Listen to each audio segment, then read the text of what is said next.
10 জিরোহস 1446 ইসরি, 24 June 1432 বঙ্গাব্দ, 7 June 2025 খ্রিস্টাব্দ শনিবার সারা দেশে পবিত্র ঈদ উল আজহা উদযাপিত হবে।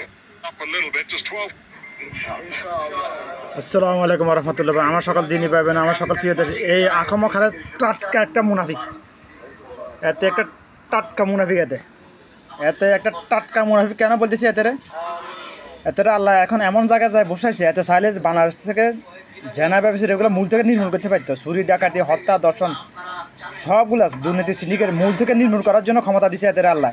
কিন্তু এতে গত 10 মাসে এগুলো নিয়ে কোনো একটা কথা বলা নাই। এমনকি চামড়া শিল্প নিয়ে আওয়ামী লীগ সরকার আমার চামড়া শিল্প ধ্বংস করে দিয়ে কত মিলিয়ন ডলার বাংলাদেশে ক্ষতি করছে দেখেন, হিসাব আছে আমার কাছে। প্রায় 30 মিলিয়ন ডলার, 30 কোটি টাকা, 30,000 কোটি টাকা আওয়ামী লীগ সরকার চামড়া শিল্প ধ্বংস করে দিয়ে গত 16 বছরে প্রায় 30,000 কোটি টাকা বাংলাদেশের রিজার্ভ নষ্ট করেছে, ধ্বংস করেছে।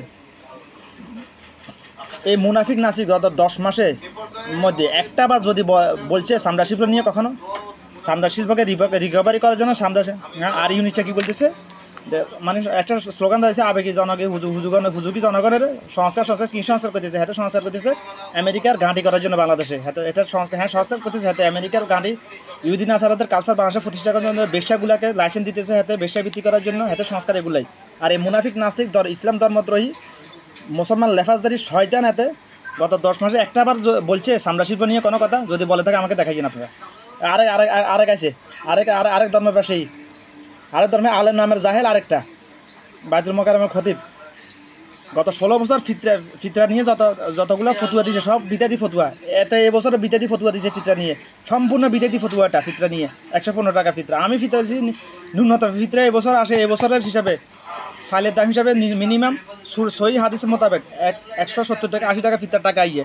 আর এই ধর্ম ব্যবসায়ী এই আলেম নামের জাহেল ফিতরার টাকা অ্যানাউন্স করছে 115 টাকা।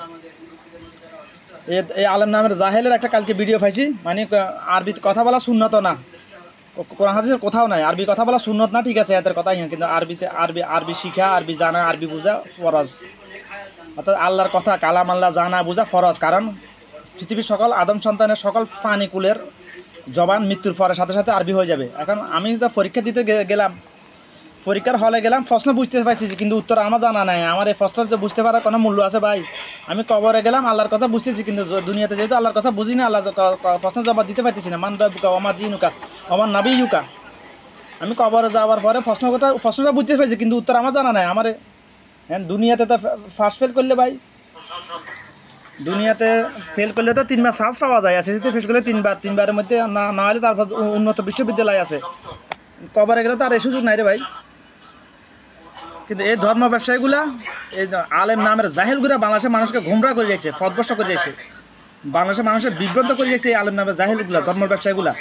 কেন ধর্ম ব্যবসায়ী? এটা যে ধর্ম ব্যবসায়ী 100% সমান আমার কাছে আছে রে ভাই। যত ওয়াজি বক্তা বাংলাদেশে একজনেরও কোনো অপশন, মানে মৌলিক চাহিদা পূরণের জন্য চাকরি বাকরি নেই, ব্যবসা বাণিজ্য নাই একজনেরও।